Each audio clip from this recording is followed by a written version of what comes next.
Friends, ഇന്ന് കുറച്ച് ഉത്സവ വിശേഷങ്ങൾ കണ്ടാലാ. അമ്പലത്തിൽ ചെന്ന ഉടനെ നേരെ പോയത് അമ്പലക്കുളത്തിലോട്ടാണ്.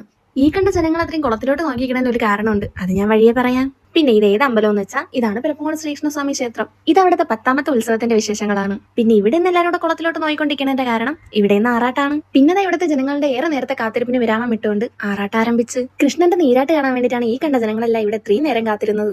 നീരാട്ട് കഴിഞ്ഞ കൃഷ്ണനെ കൊണ്ടുവരാൻ വേണ്ടിയിട്ടാണ് ഇതാ ഈ ആന പോണത്. ആറാട്ട് കഴിഞ്ഞിട്ടുള്ള അടുത്ത പരിപാടിയാണ് ഈ കൊല്ലത്തെ ഉത്സവത്തിന് സമാപനം കുറിച്ചുകൊണ്ടുള്ള തൃക്കൊടിയിറക്ക്. സത്യം പറഞ്ഞാൽ ഈ 10 ദിവസം പോയതേ അറിഞ്ഞില്ല. പിന്നെ ഇനി അടുത്ത് നടക്കാൻ പോകുന്ന പരിപാടിയാണ് ഉറിയടി. അതിനു വേണ്ടിയിട്ടാണ് ഇതാ ഇവരെല്ലാം പോണത്. അങ്ങനെ ഉറിയടിയൊക്കെ ഇവിടെ നടന്നുകൊണ്ടിരിക്കുകയാണ്. പിന്നെ ഇവിടുത്തെ മെയിൻ പരിപാടിക്ക് വേണ്ടിയിട്ടുള്ള കട്ട വെയിറ്റിംഗിലാണ്. പരിപാടി എന്തെന്ന് വെച്ചാൽ ഗാനമേളയാണ്. അത് പിന്നെ മിസ് ചെയ്യാൻ പറ്റൂലല്ലോ. സത്യം പറഞ്ഞാൽ ഇത്രയും നേരം കാത്തിരുന്നതും ഈ ഒരു പരിപാടിക്ക് വേണ്ടിയിട്ടാണ്. അതിനിടയ്ക്ക് ഇവിടെ പല എന്റർടൈൻമെന്റും നടക്കുന്നുണ്ട്. അതിനിടയ്ക്ക് ഇവിടെ ഒരാൾ ടാറ്റ ബൈ ബൈ പറഞ്ഞു പോവുകയാണ്. പുള്ളി ഈ ഉത്സവത്തിന്റെ മെയിൻ ആളാണ്. ഈ 10 ദിവസം പുള്ളി ഇവിടെയൊക്കെ തന്നെ ഉണ്ടായിരുന്നു. തൃക്കൊടി ഇറങ്ങിയ സമയത്ത് ഇതാ നമുക്കിവിടെ പാൽപ്പായസവും കിട്ടി.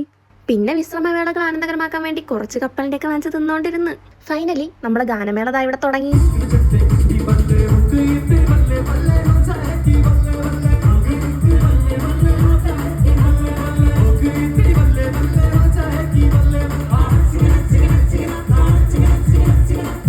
എനിക്കാണെങ്കിൽ ഇവരെ പറഞ്ഞേക്കാളും ഏറ്റവും കൂടുതൽ ഇഷ്ടപ്പെട്ടത് ബാക്കിലെ സ്ക്രീനിൽ നിന്ന് വെറൈറ്റി സ്റ്റെപ്പുകളൊക്കെ കാണിച്ച 2 മുതലുകളാണ്. പിന്നെ അതാ ഇവിടെ ഓഫ് സ്ക്രീനിൽ കുറച്ച് പരിപാടികളൊക്കെ നടക്കുന്നുണ്ട്.